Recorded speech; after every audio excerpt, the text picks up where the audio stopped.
ನುಗ್ಗೆಕಾಯಿ ಪಲ್ಯ ರೆಸಿಪಿ. ಕುಕ್ಕರ್ಗೆ ನುಗ್ಗೆಕಾಯಿ ಹಾಕಿಬಿಟ್ಟು ಇದನ್ನು ನೀಟಾಗಿ ವಾಶ್ ಮಾಡ್ಕೊಳ್ಳಿ.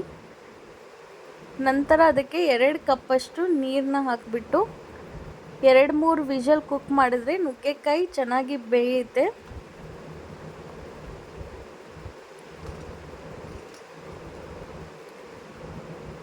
ಪ್ಯಾನ್ಗೆ 1 ಟೇಬಲ್ ಸ್ಪೂನ್ ಎಣ್ಣೆ,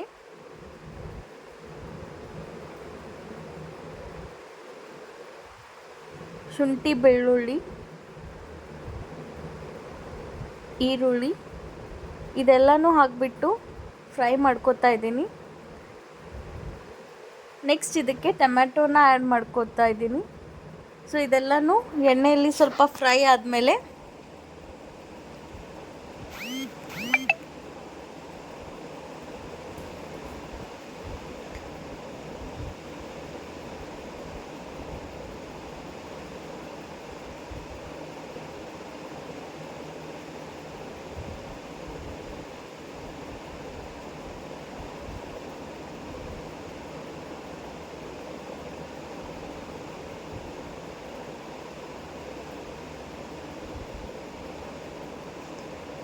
ಸೊ ಇವಾಗ ಇದು ಫ್ರೈ ಆಗಿದೆ. ಇದನ್ನು ನಾವು ಮಿಕ್ಸಿ ಜಾರ್ಗೆ ಹಾಕಿಬಿಟ್ಟು ಸ್ಮೂತ್ ಪೇಸ್ಟ್ನ ಮಾಡ್ಕೊಂಡಿದ್ದೀವಿ. ಈ ಥರ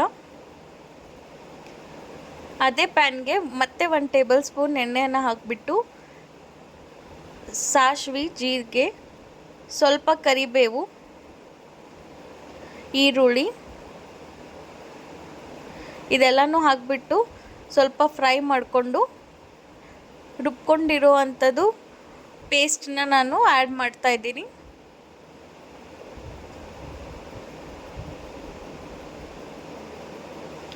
ಇದಕ್ಕೆ 1 ಚಮಚದಷ್ಟು ಉಪ್ಪು,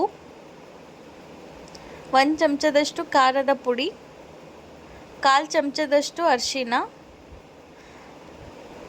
ಮತ್ತು ಬೇಯಿಸಿದ ನೀರು ಮತ್ತು ನುಗ್ಗೆಕಾಯಿನ ಆ್ಯಡ್ ಮಾಡ್ಕೊಂಡಿದ್ದೀನಿ. ಸೊ ಇದನ್ನು ಒಂದು 5 ರಿಂದ 10 ನಿಮಿಷ ಬಾಯ್ಲ್ ಮಾಡಿಕೊಂಡ್ರೆ ನುಗ್ಗೆಕಾಯಿ ಪಲ್ಯ ರೆಡಿ ಆಗುತ್ತೆ.